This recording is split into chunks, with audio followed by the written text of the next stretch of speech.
Morton Sobel, the principal in America's first atomic spy trial, leaves New York's federal court. An electronics expert, he's accused with Julius Rosenberg, electrical engineer, of conspiring to give Russia vital secrets of the atom bomb. Rosenberg's wife is also accused of complicity in the plot against the country's security. In 1950, America's post-war Red Scare began, triggered by Senator Joseph McCarthy's claim that American citizens were working as spies for the USSR. He might have been describing Julius Rosenberg.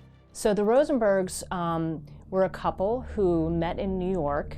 They were both children of immigrants, Jewish immigrants, and they were members of the Communist Party. They were both communists in the sense that they belonged to radical organizations that had affiliated with the Communist Party. They were involved in unions, and they met each other through their radicalism.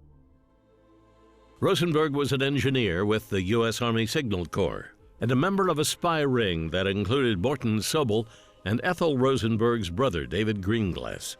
After the conspiracy was uncovered in 1950, the Rosenbergs became the only members not to make a deal with the prosecutors.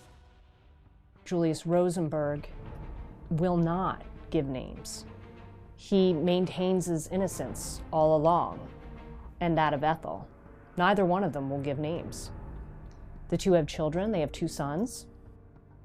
They wind up in Sing Sing prison.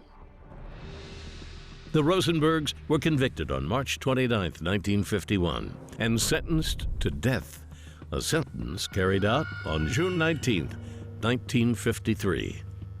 The electric chair awaited the two convicted spies as the hour of their final reckoning approached, and then it was over. Julius and Ethel Rosenberg had paid their debt to society with their lives. For the first time in its 177-year history, a United States civil court had decreed and followed through on the execution of two native-born Americans on the charge of espionage.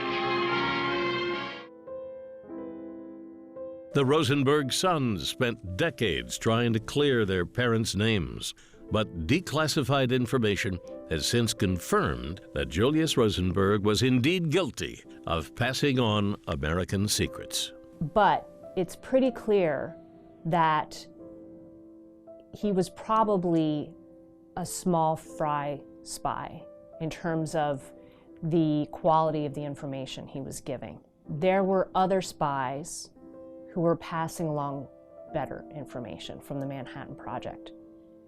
However, that information that all of them gave was important to the creation of a bomb by the Soviets.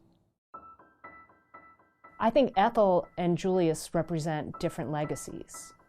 I just don't think there was any reason at all to prosecute Ethel other than to go after Julius.